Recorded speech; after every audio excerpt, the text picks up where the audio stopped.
Israel's ambassador to India has said the Indian government's policy of de-hyphenating its relationship with his country and the Arab world should be a model for other nations. Speaking exclusively to NDTV's Monitipa Banerjee in Kolkata, Ambassador Daniel Carmon said India can have good ties with the Arab world and with Israel.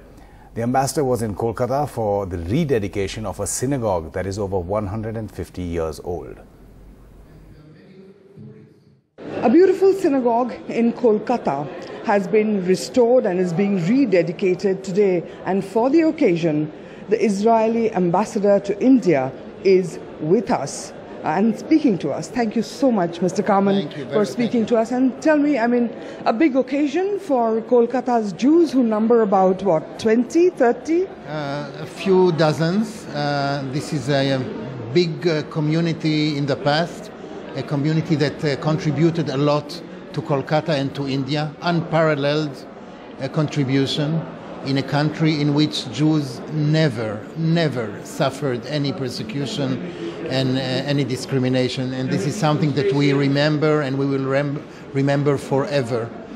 A community that has served as a bridge between India and the Jewish community, a community that has served as a bridge between India and Israel, a community that is living a heritage and is making sure that this heritage is here to stay forever.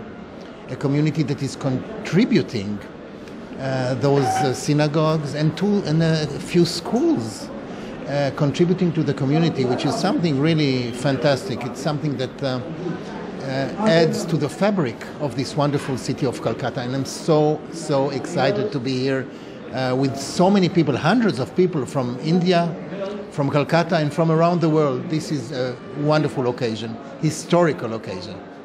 Yes, indeed. And it's also so interesting. I've always been interested in the fact that the synagogues here are maintained by Muslim people. Also, children going to the Jewish school are not Jewish, they are Muslims. I think it's a wonderful example of peace, amity, and possibilities. Coexistence. Coexistence. The world lacks examples like this one. This is a model. This is really a beacon. People should follow the example of Kolkata and really serving as an example of coexistence. You said it. You said it. Jewish buildings, Jewish-owned synagogues and schools, and students who are Muslims. What is there else to say? This is just wonderful. I'm overwhelmed every time that I come to Kolkata by this particular fact.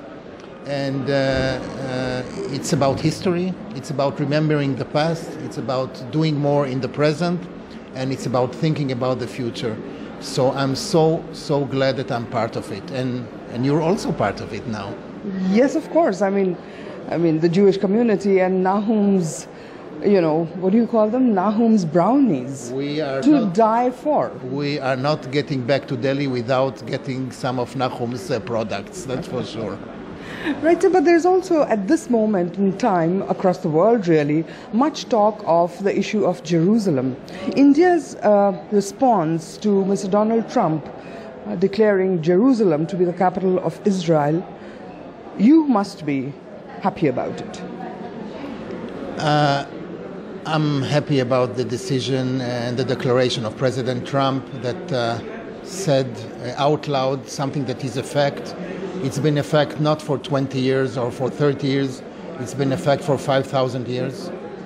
We are now celebrating the festival of Hanukkah, which also restates in one more way our connection with the city of Jerusalem, that was for so many years and is the capital of the Jewish people, the capital of the Jewish state, Israel. So this is a fact, and it is maybe some would dispute it, but the fact is there, and I can only invite you to visit Israel and to visit Jerusalem to see how strong this fact is on a day-to-day basis.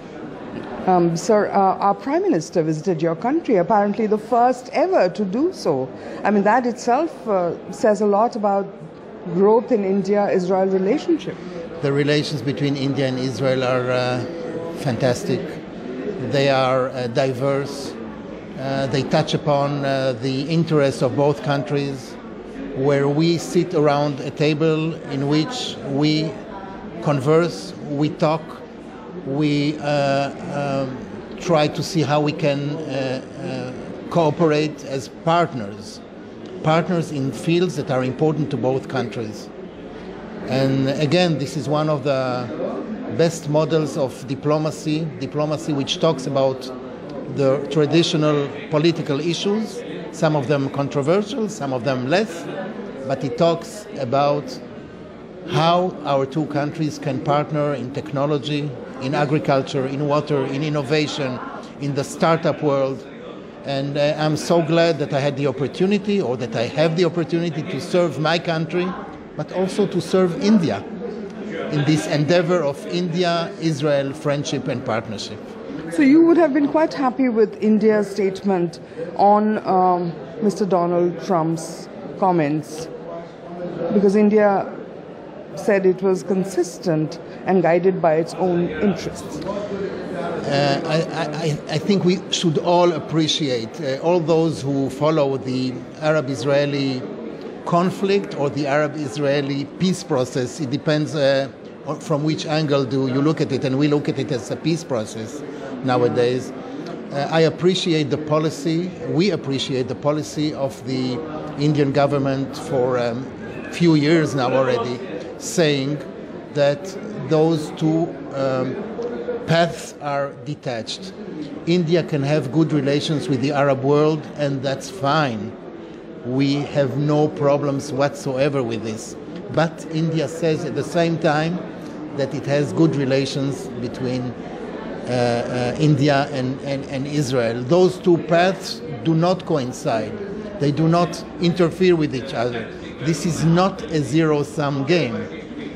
And this policy should be appreciated and should be copied by others. And what we call to our Arab neighbors, not only that we want to do peace as we have always done, you should not be disturbed by the fact that India has good relations with Israel. On the contrary.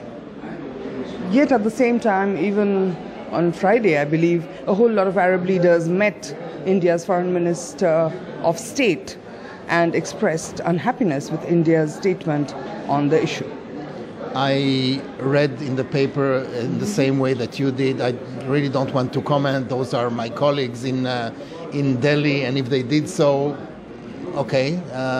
I would only call again to my Arab colleagues in Delhi not to think that one thing comes at the expense of the other, not at all. And where do you see immediately India's growth in relationship with Israel? Last question. India and Israel are going through a fantastic period of time of engaging as partners in many fields. This has been shown during the visit, the historical visit that you mentioned, that you recalled, the visit by Prime Minister Modi to Israel. And there are more visits to come, and this relationship will be strengthened as a unique, very unique relationship to the benefit of the governments and to the benefit of the peoples of both countries. And we have to remember at the end of the day that what we do as governments is serving the people. And I can tell you that the people of India and the people of Israel benefit enormously from those reasons. Very last question. So do you think Mr. Shimon Peres, your Nobel Prize winning late president, would he have approved of Mr. Donald Trump's unilateral declaration on Jerusalem and what has followed after? The world is pretty much divided on that, don't you think? The late President Shimon Peres is not with us anymore, so we cannot ask him, but I'm sure that if the question is Jerusalem the capital of Israel, he would not only approve, he would endorse it, and he would shout out loud, yes, Jerusalem is the capital of the state of Israel, the Jewish state, by all means and without any questions. Thank you, Mr. Ambassador, for speaking to me. Thank you very much.